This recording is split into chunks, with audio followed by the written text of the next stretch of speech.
50 yards, down the backing, racism. Holy Mackinac, he's got three! Good morning, Maple Leaf fans. Happy Tuesday. Hope everyone's doing well. Here with my co-host, Justin Kudo. Justin, how are you doing? I'm doing great. 4 in a row. Can't be any happier than I am right now. Exactly. The Leafs on a heater. Unexpected heater, probably with all the guys out of the lineup. Obviously, Rielly being the most notable, but they've kind of got the injury bug going. And yeah, it's been great to see how they played last 4 games, 4 in a row going into a game against Arizona. So vibes are good right now, right? Vibes are super high, but with this team, you can never be so sure of when we're just going to come right back down to earth. And, there's really no other better place than against the Coyotes, where Matthews and Nyes are from. There's so much expectations. Matthews for 50, and then we're going to go out there and put up a stinker. Like, you can never be so sure with this team. Yeah, no, it's always been kind of their MO, right? You go into a game, if they're on a heater and you're like, oh, if they keep playing the way they do, there's no reason it won't be a dub tomorrow. And then they have like their worst effort of the year. And it's, against a team like Arizona. So not doing any confident projections on a win tomorrow. Just hopefully they can keep it going. And as you said, the added kind of inspiration of having the 2 hometown Arizona guys being there. Hopefully that can bring goal number 50 and good performance overall. So yeah, I'm interested to see who they start in net, because Arizona is the first half of the back-to-back. And then it's Vegas on the second half. So do you think they start with Jones? Or would they just... right? Because you had Sammy played yesterday, so I could see both sides. Like, I'm always kind of, you would think it would be right now 50-50 split between Jones and Sammy, but it does feel that Keefe has leaned more towards Samsonov. So, which I think he's also earned at this point. Fair.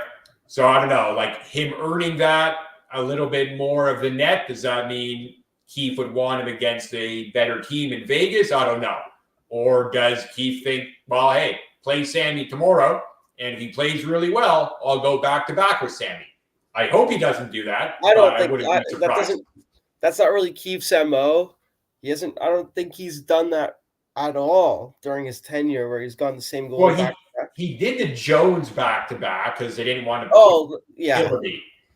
So I get it. A little bit different for sure. But, like, I don't think he'll go back-to-back with the same guy, with Sammy.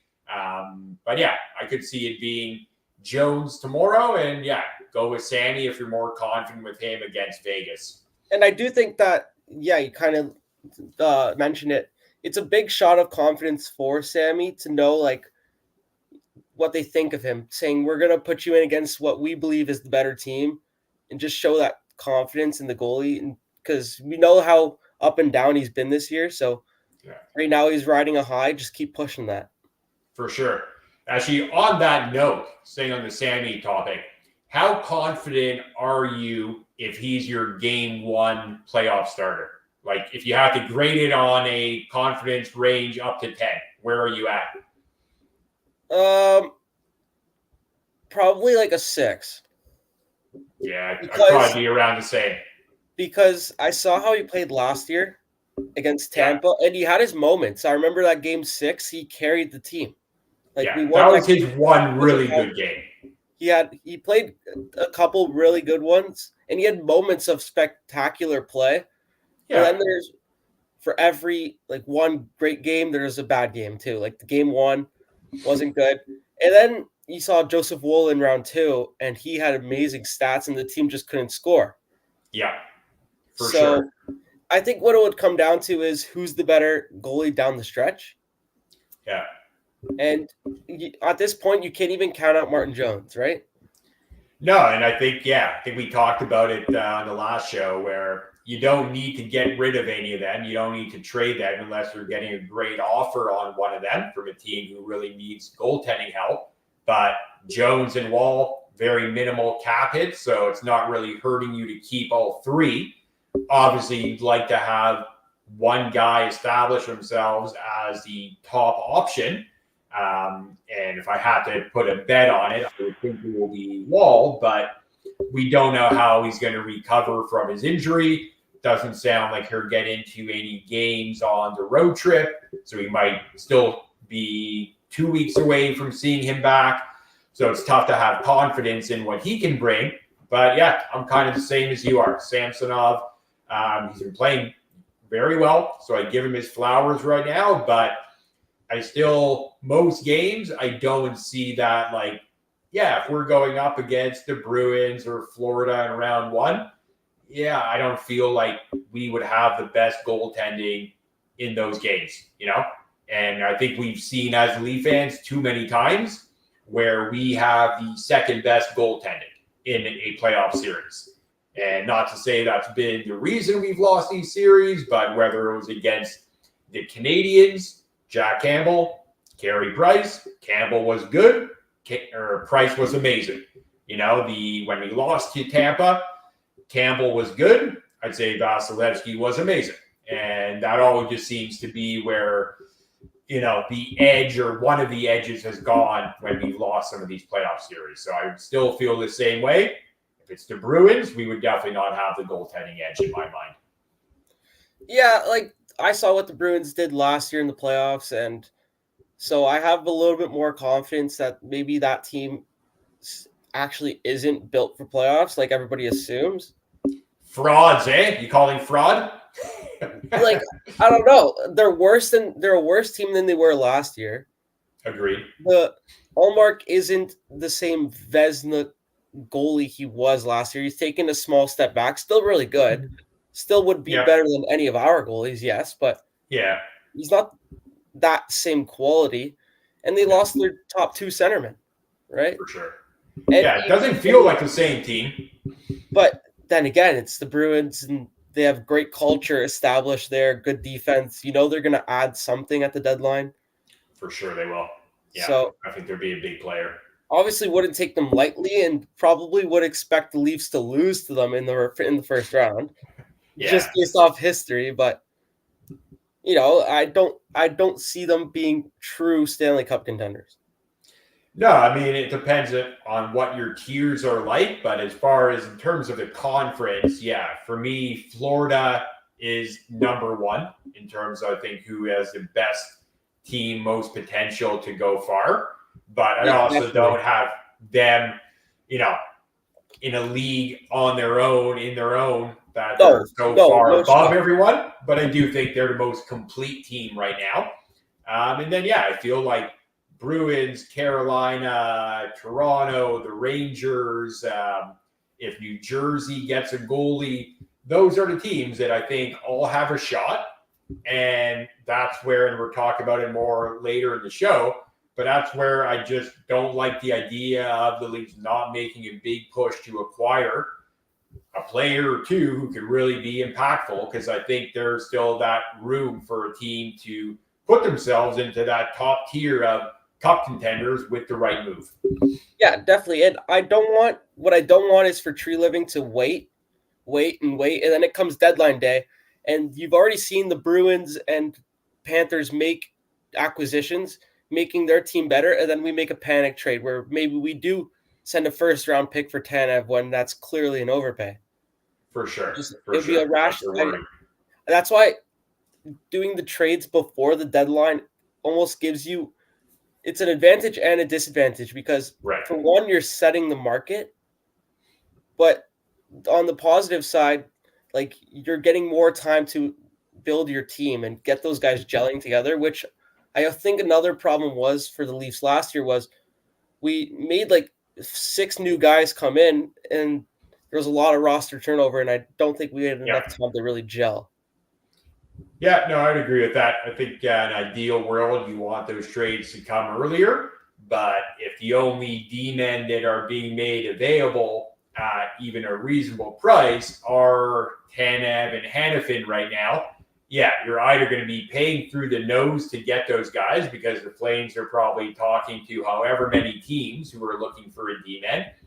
If you wait closer to the trade deadline, you got to think that will open up a handful of other teams that maybe aren't sure they want to sell today. But given another 2 weeks, if they lose 3 or 4 in a row, whether it's a team like Seattle, Washington should be selling already, I would say. But who knows what these front offices feel. I know for a lot of smaller market teams, getting those playoff games is so critical for them to get the extra dollars there. So they might not want to begin trade talks until they know for sure they're not going to make it. But yeah, like another team like that is Pittsburgh.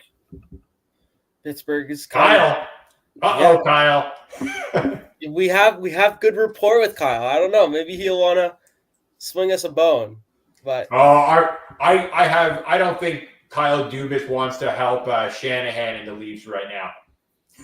He might want to fleece him though. So if he thinks he can, he might want to get either prospects that he liked, whether it was, a Robertson, a Niemela, guys that he obviously drafted. Who knows? Yeah.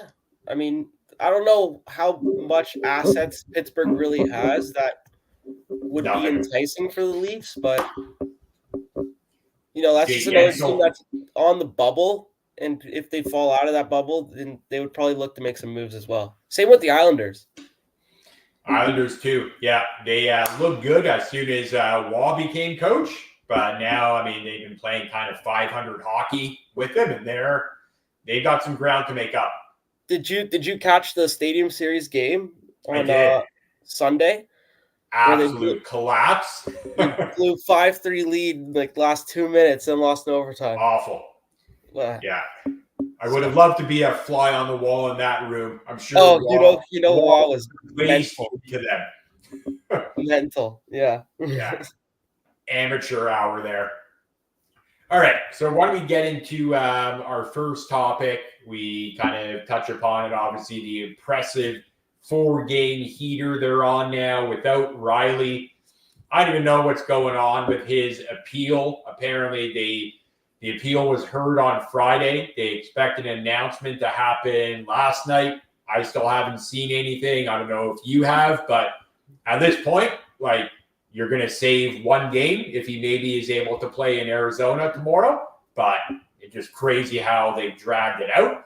But anyways, where are you at in terms of, I don't know, explaining where this kind of greater attention to team defenses come from without Rielly? You got guys like Marshall Rafai and Max Lajoie playing not really heavy minutes, but at least playing, decent minutes on a team that values themselves as a contender, and it doesn't seem to be hurting definitely not their result, but even their overall defensive play hasn't suffered. How do you explain it? It's weird because I don't know what takes so long to hear an appeal and then make a decision if you're going to drop it a game or two. I feel like it's a judgment call from Bettman who gets to decide. Really, it should be he gets a little bit of time. Maybe he talks it over with a couple advisors. Then it should be a decision within an hour or two. So at this point, it would be just Rielly saving however much he makes off 1 game. Money, yeah, it's just money. It's a money thing, but. I don't think we really need him to play in Arizona, as crazy as it sounds. Or anybody. You could argue anybody. We don't need him. The way the defense is playing, just the commitment from everybody down the lineup. Brody's looked stellar on the left side. He had a great game yesterday too. Liljegren's found his role. He needs to be in a bigger role. He can't be in those sheltered minutes playing alongside a Giordano. I don't think that's where he excels. Being in a role where he's relied upon more often actually helps him more. He's more engaged in the play. You can see it. The passes he's making are more crisp. Just the breakouts, his defensive structure, he's good like that. And then you have power play too. Then, even power play. He's quarterbacking. I think we went 4 for 6 against the Ducks. Lethal. Yep. Yeah. Been good. And then you have Benoit and McCabe, who's kind of like that perfect physical pairing that you can go out there, kill penalties, defensive zone. So Rielly coming back, I think I would like to see the two top pairings stay together when Rielly comes back. What that means for a partner for him, I don't know. Yeah, that's tough. That's Because a I hard don't choice. think you want to put Brody back there. Like, hopefully, Keith and the coaching staff, they recognize that you're getting two very different versions of Brody if you play him on his natural left side versus where he was pretty much the whole year on the right side. But I think where you were going with it, and I think we talked about it last episode too, who goes to that top pairing with Rielly? Like, who's the option? I don't know if they have one right now, if it's not Brody. Where I would go with it is the only thing that really makes sense is Liljegren goes with Rielly. Could do that. And that takes over. That's your top pairing. And then you have your Benoit and McCabe stays together. Yeah. And then you have Brody in a still it's technically a third pairing, but he'd probably be like still around 18. Yeah, so it's like a 2A, 2B type thing as opposed to a definite 3. Yeah. Yeah, I mean, I think cutting Brody's minutes back once like Rielly comes back would be key, but I just don't know if they do that until they add a defenseman. Assuming they do at the trade deadline, I just don't know. I mean, obviously, I like Lily's game lately, but he's also shown a tendency to play really well against inferior teams. And when he's put up against like better opponents and he doesn't have sheltered minutes, he doesn't perform as well. So for me, and I get it, I understand the Leaf fan perspective, and a lot of fans are big supporters of his game and just think he needs that opportunity and he could be let's call a high-end top 2 pairing D-man. I don't know if I see that potential with him. I'm willing, while we obviously have these injuries, I'm encouraged by what I've seen. I just don't know if, going into game 1 of a playoff series, having Lily in a top pairing role has any appeal to me against the Bruins or Florida. I just don't think he's that guy, especially defensively. Well, I don't think he's your shutdown guy. When I think about who's going to be going up against the Kachuk line in Florida per se, I think it would be a Benoit McCabe to set that physical tone. They're really aggressive in front of the net, and that's where Florida kind of thrives, is in that goal crease area. Net front style of play. Yeah. So, in that sense, I think Liljegren can handle minutes against a Barkov. The more finesse guys, I think Liljegren has great foot speed. Like, he's not exactly the fastest guy on the ice, but he won't get burnt. No. For me, it's more like the battles in the corner, clearing guys from in front of the net. He's not good at that. And I think what we've seen with that first pairing of Rielly and Brody, because Keith kind of puts them out against the top opposition, and they end up spending the entire shift in the defensive zone. You can't play a pairing like that that's having that sort of impact where they're constantly trying to either, if they're not fishing the puck out of the net, they're just on the ice in the defensive zone for almost 2 minutes, and you can't keep going back to the well with that. So I feel whether it's Brody or Lily, I feel you'd have the same kind of concerns defensively where you just don't have that bite, that strong puck battle from any of your D-men there. So I like having Benoit and McCabe against a top line. I just don't have faith that Sheldon would move away from Rielly as his top pairing against the opposition's best line. That's my worry. I still want Rielly playing 23, 24 minutes. I think what he does in the transition play and his offensive zone presence, it overcomes his defensive inefficiencies, right? I think just sometimes, like, of course, it's frustrating when you see he's not clearing out the front of the net. Yeah. But I don't think that we have much better defense that can transition the puck. And that's the first thing. With these forwards, you want the puck on their stick. No, 100%. Guys will get them to. And I don't like when I see Brody was doing this for a while. Giordano does it all the time. Benoit does it. Like the guys who just ringing around the boards almost every single time they get the puck on the net. They just ring it Or around, and don't then get it cleared, or can't Marner even has clear the to zone. like kind of make a play along the wall to get the puck into the middle. And then it's turns into turnovers and turns into goals against, right? Yeah, I mean, I think I for want me, more like sorry, go ahead. passes. I want more like passes stick on tape to tape. Well, and I think that's why Keith does use Rielly a ton, right? Probably more than I think if you look at kind of even advanced statistics or even just like his goal for percentage with Rielly, it doesn't really justify from a numbers perspective him playing 23, 24 minutes a game. But the way that Keith wants to play is exactly what you alluded to. It's more possession based. You want to have guys who can get the pucks to your skilled forwards, and that's the way you play. They don't play a dump and chase type game. Keith doesn't tell his D-men, yeah, if you're in trouble, just bang it off the glass and out of the zone. Just live to play the next shift, which I think a lot of teams have more of that strategy, a dump and chase, forechecking game. Keith, and I think at times this is why we're seeing guys like Nyes, Bertuzzi, Domi not really be able to provide maximum impact, because you don't want Bertuzzi hanging onto the puck in the neutral zone. That's not his game.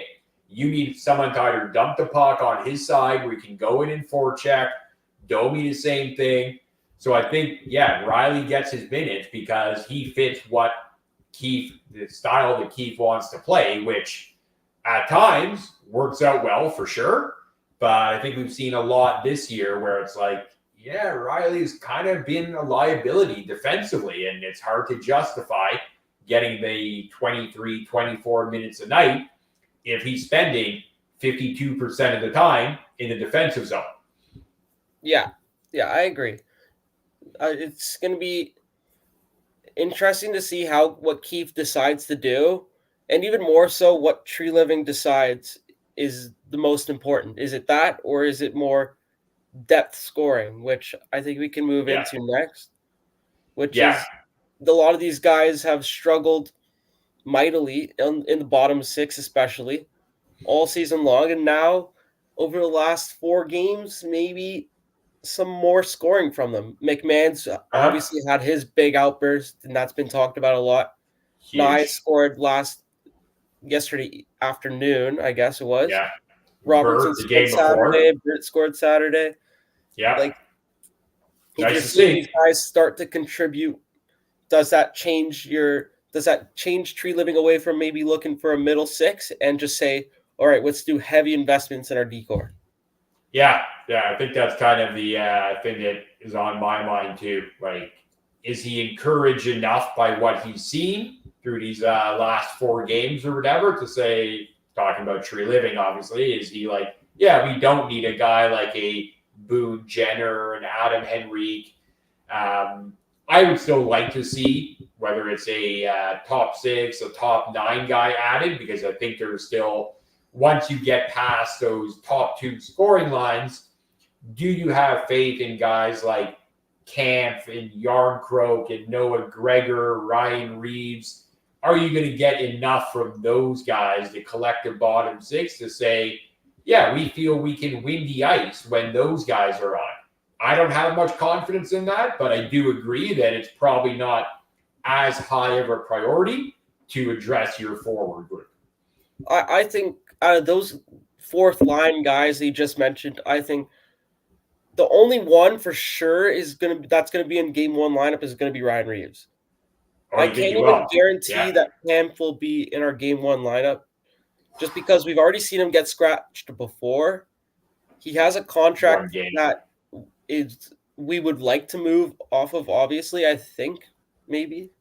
I mean, I hope so, but it's like they just signed him, So, like, did everything change for Tree Living and Keith since July when they gave him 4 years? I don't know. I agree that him getting scratched 1 game suggested maybe it has, but it seems like Noah Gregor is the odd man out right now. But who's the odd man out when Yarncroke comes back? Probably Ryan Reeves. either Reeves or Holmberg. I feel like Holmberg is an easy Could person be. from the scratch because I think he's two-way, so you can easily send him down without Yeah, having to touch waivers. So he's true. probably the True. next easiest guy. Yeah, for But yeah, sure won't be Gregor, McMahon. We know that. I think for now, Gregor's out of the lineup. Yeah. I don't see, barring an injury, I don't see how he can get back in. No, I think it'll be tough. Like first few games, I kind of liked him as maybe like an upgraded Kerfoot, a guy who like really quick, seemed a little bit more physical than Kerfoot. But I don't know if it's he hit a wall or he's just not that good. Like I just haven't seen anything that you need to keep in the lineup with Noah Gregor. Like you're not getting anything from Gregor that you can't get from Yarncroke or Holmberg. So to me, I think he's probably like your 14th forward at best right now when Yarncroke comes back. Yeah, I don't think that he does anything better than Yarncroke. No, he's been terrible on the PK. He has really good straight line speed. Yeah. Really good straight line speed, and then he cardio merchant. Merchant. Yeah, then he takes the shot from the hash marks that's always stopped. You know? Totally. That's his go-to thing. He reminds me a lot of Engvall, where it's a lot of speed, and then you know what's coming. Yeah. You know it's not going to be much, basically. Yeah. So I don't think that he has a real opportunity to get back in the lineup. I think it's more reasonable that when Yarncroke comes back, he's on waivers. I can see that. I can see that for sure. I mean, it will be interesting because, like, I do think that, you know, whether it's Yarncroke or David Kampf, those are two guys that if you are requiring or you need to move salary to bring in, accommodate your blue line upgrade, those to me are two guys, if you can find a taker, that you're not really losing anything out of your lineup if you have to move those two guys for salary. Now, obviously, we don't know if there's going to be anyone interested in those guys, but if you're obviously adding to a trade package, those are two guys that seem very expendable. Kampf, I think, even more so than Yarncroke, because I think you could easily have Holmberg over Kampf as your fourth line center and not really miss too much. Maybe. Yeah, exactly. Face-offs, maybe, but Kampf is a 51% face-off guy. He's not exactly, John Tavares in the dot. So I'm not worried about moving him. And what are your thoughts on Bertuzzi, who seemingly has taken a spot on PP1 over John Tavares? I was talking about it with a couple of my friends over the weekend, and I said, is it possibly just because Tavares isn't 100%? Like, we heard a lot about the flu bug going around the room. Right. Maybe he's a little banged up, or maybe he's just not feeling all there. So keeps like, I'll lessen your minutes. You can play 15, 16 minutes a game. Or do you think that this is something we'll see going forward? Yeah, it'll be interesting when Rielly comes back, because does that kind of put Bertuzzi right back to PP2, because they're probably not playing Bertuzzi over both Rielly and JT. Well, I think Rielly steps right back into his spot. I think Liljegren goes down to PP2 right away. I don't think that's probably based on what we've seen. I agree. So yeah, is it just Bertuzzi over JT? I could see it. I mean, I think they might try to go to it again tomorrow against Arizona and see if you can kind of ride that wave and see if it makes sense. But yeah, I mean, I guess we don't really know if JT is still kind of battling something. His game hasn't been good, so it would make sense if there's something ailing him, but we're obviously not hearing that from him. So it seems like he's healthy, and it just maybe he feels that Bertuzzi gives them a different element, which I think is fair, because even though JT is normally a guy who you want net front on your power play, I think there's a different kind of physicality and, desire to get in front of the goalie that you don't really get with JT. I think Bertuzzi adds more of that element. So I'd be open to kind of rolling with it for at least one more game. But I have a feeling Keith will eventually go back to JT. Yeah, and I see a lot of talk in the fan base especially recently, about splitting the power play into 2 units, which I just think is absolutely idiotic. I don't know if you're in the same boat, but no other team in the league does that. Especially when you got the high-end talent that we Especially do. when you have a guy who's on pace for 70 goals, Yeah. and you have another 2 guys who are going to get 100 points in Marner and Nylander. Yeah. Like, I don't know why you would possibly want to switch things up when you have the second best power play in the league, and you're like, oh, Right. but we're going to be better if Domi gets time on PP1. I like Max Domi. I think he's a Yeah. great player. I don't think that the Leafs power play is any better if he's playing PP1 No, over I a think guy like Nylander. It doesn't no, make and a I lot of totally sense. agree. And Mhm. that's why, and Tavares makes 11 mil. I think he's shown in the past years, especially last year, I think he had 15 power play goals or around that. Yeah. He's just a power play beast. His deflections, he knows where to put his stick, and he knows how to find open space, which I For don't sure. think Bertuzzi has earned. He hasn't yet. No, I I agree. I understand Keith doing it if Tavares wasn't 100%, he missed the game, all that. Give Bertuzzi a chance to find his mojo back. Yeah. But giving him PP1 without him earning it, I would rather see McMahon on there. Because at least every shift McMahon's out there, he's making something happen. For Right? sure. He's always putting in effort, and he's getting rewarded for that effort now with more minutes, PP2. I don't even yesterday, Bertuzzi, I don't think he played well. He didn't do anything special. No. No. So I think rewarding him with PP1 doesn't sit right with me, especially when you're sitting Tavares over him. Yeah, I think that's all. I can't really argue that. Fair take. I think with Bertuzzi, the advantage of giving him that opportunity on power play 1 is just, I think, the idea that, or the hope. Try and get him going, yeah. Yeah, can we get any more out of this guy? Because what we've seen is, yeah, maybe not as much with Bertuzzi, but clearly with Domi, with McMahon, with Rielly, Robertson. These guys have obviously, with the increased ice time and opportunity, look more capable of contributing. So if you want to just go back to riding the core 4 and Rielly for 1 minute and 55 seconds of every power play, yeah, the results will probably still be quite good. But then you kind of will always wonder, like, what are you going to get when you throw Bertuzzi and Domi out the next shift? Because they've been on the bench for half the game already. So I think right now in the regular season, probably the time to know, is there anything more we can get from Bertuzzi? And to your point, yeah, he hasn't warranted that opportunity. But what we saw from Bertuzzi with the Bruins and Detroit, he's a decent power play contributor. When he played on the Bruins power play 1, he was really good, even against Florida in the playoffs. So 100%. Yeah, I completely agree.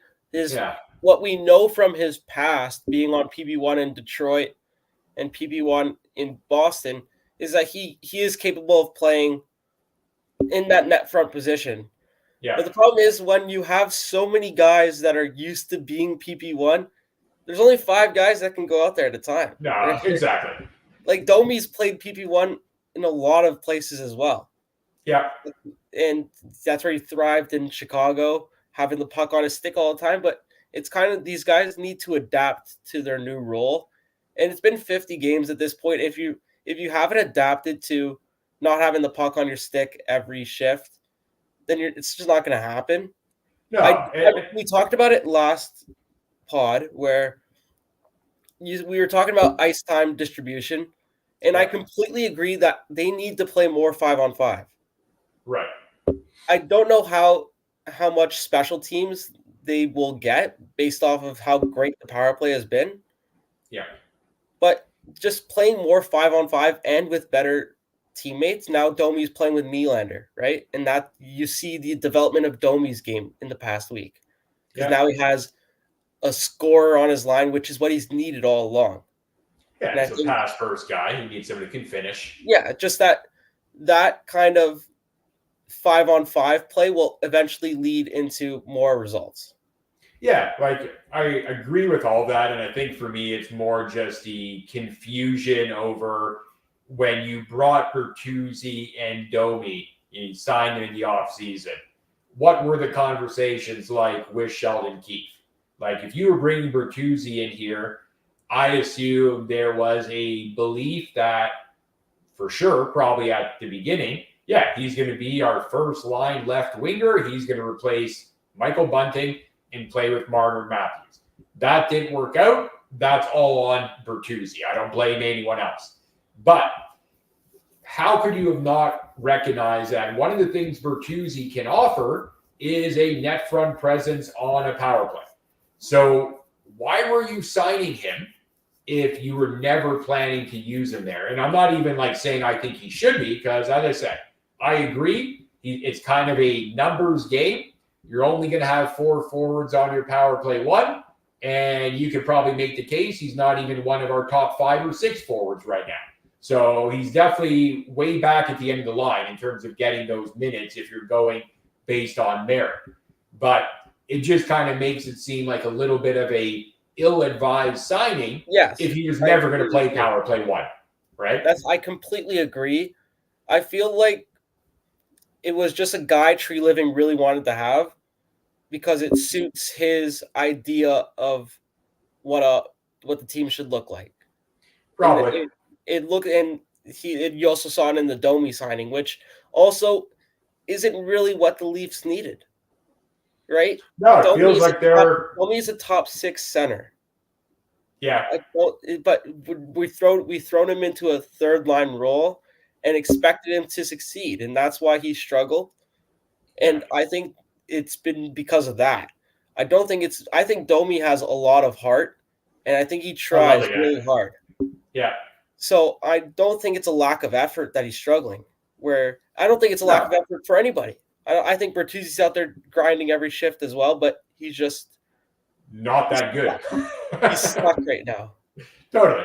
Yeah, and look, I mean, I'm okay if these guys continue to be well below 15, 20 goal production this year.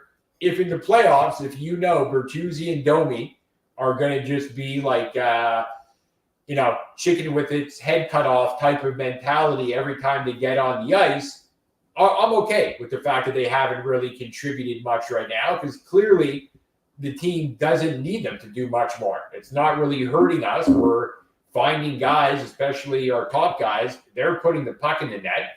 Now, I don't think you can, as we've seen in past playoffs, you can't expect Matthews and Nylander to continue at this clip.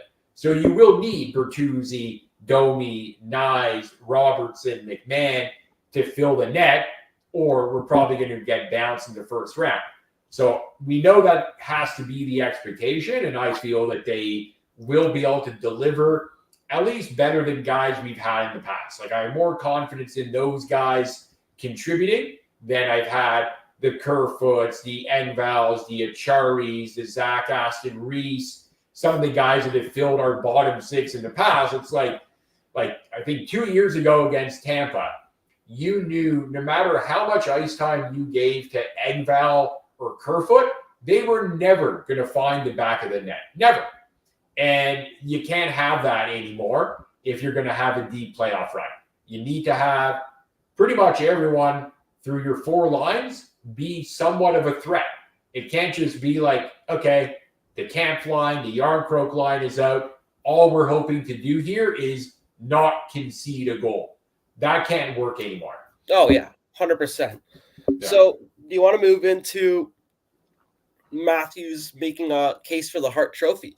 Yeah, let's do it. For sure. So let's first kind of relive some great moments over the last few days. Get down. McCabe gets it back to the point. Pass in front. McCabe's looking. Stop. Here's another chance for the Leafs. Nice with a chance. They score. Matthews again. Back to back. Hatties for Matty. Net. And Marner couldn't get it to him, but gets the puck back. Nice retrieval in front. Matthews scores.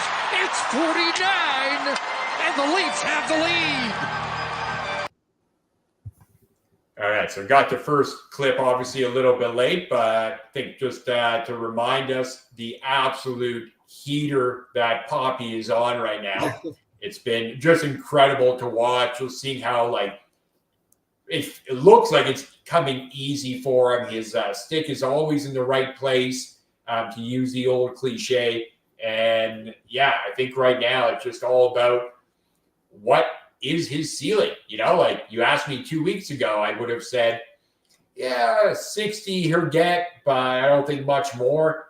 Now it feels like, is he getting over 70? That's his pace now for sure. Where are you at with that? I'm at the idea that he will get 72 goals. I like it. I like it. That is 23 more in the last round 30 games. Yeah, just under 30 right now. Yep. So reasonable. Because is it fair to assume he's getting another hat trick? That's 3 goals right there. Yeah, it's scary to say that your 72 feels conservative right now. You know, when you look at what he's on pace for. 100%. Great. And at that point, when he has 70 goals, and you know he's going to finish with maybe around 110, 115 points. Yeah. At what point do we consider him the top representative for the Hart Trophy? Of course, right. Kucherov will have 135, 140 points. McKinnon will be there as well. McDavid will be around that range as well. Yeah. But what Matthews is doing is completely unprecedented and hasn't been seen since, I think, Solani's rookie year where he scored 76. Yeah, it was Solani the last one. I think you're right. I think that was the last one over 70. And to that point, I know Solani didn't win the Hart that year, but if you look at all the guys, and it shouldn't come as a surprise, but over the history of the NHL, whether it was Gretzky, Lemieux, I believe Brett Hull as well, Yager, any of these guys who got over 70, they won the Hart Trophy. I think there was a year where Brett Hull did it, and he didn't win it because I think Lemieux probably had, 180 points that year, let's say. So unless someone's going to get 180 points, if Poppy gets 70, I don't know how voters can say, yeah, cool, great year, pat on the back, but I'm going with Kucherov on the team that is maybe going to get the final wild card spot. You can't do that. I don't think they would. I think the top 3 guys, Kucherov, because he's a winger, is automatically going to be viewed less. And so Kucherov has to win the Triple Crown, basically, which he's not going to do because Matthews has like 20 goals on him. Although, I mean, if he gets 150 points, I don't think anyone will care that he's a winger. But I think that will just be okay. If he has 150 points, which we saw last year with McDavid. Yeah. When Matthews gets 70, which we haven't seen in 20 years. No, I agree. When you weigh what's more impressive, I think you're leaning more. I'd lean more Matthews, not just because I'm a Leaf fan, but just because you see how valuable he is in 200 foot, like in his 200-foot game. I'm pretty sure he's top 5 in forwards blocking shots. Yeah. He's also, I think, around 55% in faceoff dot. Yeah. He's top 5 in takeaways. Yeah. He's the only one of the potential nominees who actually offers a decent two-way game. There's no doubt about that. So I think McDavid is, without a doubt in my mind, the best player in the NHL. Yeah, can't argue that anymore. But the Hart Trophy is most valuable. It's not most points. It's not most goals. When you just see the amount of volume Matthews is scoring of the Leafs goals and what percentage he's in on and how valuable he is to the power play, it's absolutely insane that people aren't even considering him a top 3 candidate right now. Right. Because he's only on pace for 35 assists. Right. Yeah, and I think that's more kind of coming from, the other fan bases or like other media that's trying to prop up their own guy. I don't think from the voters' perspective, they're going to really penalize him for, only having 30, 35 assists. But what I do wonder is, and I think there was this kind of like thought when, McDavid won his heart, will the fact that Leon Draisaitl was like right behind him in scoring, does that kind of take away some of the vote? Because if you're deemed to be the most valuable, I think where you have to look if you're voting is, okay, you take away Matthews from the team. And I think you and I, being Leaf fans, we know what would happen to this team if Matthews was out of the lineup. It would be a disaster. But others looking at it at the end of the year will say, okay, Nylander got 110 points. And Mitch Marner got 105 points. So is Matthews that valuable? Is he the most valuable? Or is he just the most valuable Leaf? But really, McKinnon or Kucherov are more valuable to their own team. Yeah, and I don't think know. they set a stat on the broadcast during yesterday's game where it was Marner has 29 or 30 primary assists this year, something like that. And 22 of those are on Matthews' goals. Yeah. So Yep. it just Matthews being him scoring every game, it feels like. He's propping up these guys' numbers, and kind of McDavid's doing the same thing, but McDavid relies heavily on assists to get his points. He's not really scoring a lot of goals. This year he is, yeah. This year, yeah. Kucherov, a lot of assists as well, where it's just what Matthews is doing. He's 5th or 6th in points in the NHL right now. It's so unprecedented for it to be all goals, and especially in the modern era. Well, and also his 5-on-5. Like, he's way above everyone. Obviously, he's way above everyone in total goals, so it's not a surprise. But he's not like just like a Leon Draisaitl power play merchant. Like, he's getting most of his goals 5-on-5. He doesn't have any empty net goals. So if he gets like 70-75, it is as legit of a 70-75 as we've probably ever seen. Like, he's just a dominant 5-on-5 goal scorer. And to me, that even 100%. Adds more to the whole idea of what he's doing and how impressive it is. And I just pulled it up really fast. Matthews has 35 even strength goals. The next highest amount of even strength goals is McKinnon with 26. Yeah, there you go. That's a pretty big gap. So here, I'll throw it over to you. You're being asked to put the 3 nominees for the Hart Trophy today. Who you got? Am I projecting the end of the season or today? No, you're voting today. Matthews, McKinnon, Kucherov. But my end of the season would have McDavid too. Yeah. Because I do think hard to argue that. I do think McDavid still finishes with the most points. He probably will catch Kucherov, I would think. He's 13 points behind Kucherov with 5 extra games. Yeah. So I have a feeling her make up that ground too. I think for me, the only change I would have is I'd have McDavid over McKinnon right now. But yeah, it's so close to call. I just think what McDavid's done, like since they brought in the new coach, like he had obviously the entire team got off to a horrible start. But you look at what McDavid's done, let's say the last 30, 35 games, crazy. Oh. So I think if I'm voting today, I'm going based on that, incredible run he's been on. So I would have him a little bit above McKinnon. But yeah, I think McKinnon is such a good player. I think McKinnon's love the guy. Without doubt in my mind, he's a top 5 player in the NHL. Easily. Yep. And just he has these 5-6 point games where there's nobody better than him. Yeah. He reminds you that he's gonna win this game by himself no matter what. Yeah. And so like McKinnon is just, but yeah, I completely agree. McDavid will finish ahead of him in heart race. Find his way in there. Yeah. Wouldn't be surprised if McDavid finds a way to win it. Oh, for sure. I mean, and I think it also depends on where, if we're looking now at the end of the year when they're actually voting, it depends where all these teams finish, right? Like we talked about Kucherov with Tampa Bay. They, I don't think they're going to miss the playoffs, but they could.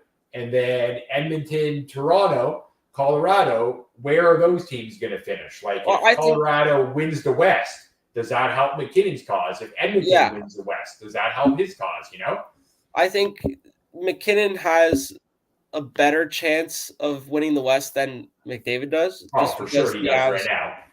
The Avs have that head start of not starting out the season terribly. Yeah. Oilers would have to catch Vancouver somehow, which I just don't see happening at this point. Yeah, and as you said, they do have some games in hand, so it's possible. But, yeah, unless they're going to win, 16 in a row? Unless they're going to do that again to close the year, I think they're going to have some looks like they've got some tougher games coming up. So, I still think the Oilers will finish around the same. They'll finish around the same as the Leafs. So I don't think that it would come down to team success. I think it would come down to individual success for those guys. Probably. I think that's where they have to win over the voters. Yeah. Okay, so why don't we get into our final topic? And we did touch upon it last episode, just in terms of now we're obviously even closer to trade deadline. March 8th, we're probably both hearing all the talk about who Tree Living might be talking to. And, I just keep following every NHL game, and you see the Leafs had 2 scouts in this game. They had 1 scout over here watching the Blackhawk game, watching Seattle Kraken. There's so much kind of talk on what they might do. I think, and correct me if I'm wrong, but I think we've kind of moved past the idea of, maybe they shouldn't make a move, or maybe they should just kind of hold on to their draft capital and prospects and wait to make those big changes, blue line upgrade in the summer. I think we're at the point now where it's like, you got to reward this team for how they're playing right now and the window that they're in, where, as we've been talking about, Matthews having an incredible season. You don't want to just say at the end of the year, oh, you know what? We ended up playing the Bruins, but we just didn't have a good enough blue line. Too bad we didn't make a trade for Tanev type, because he could have helped us. So where are you at now? Do you have any other targets that maybe we didn't talk about last time? Or what do you think should still be the priority? I entirely agree with you. We have to go all in.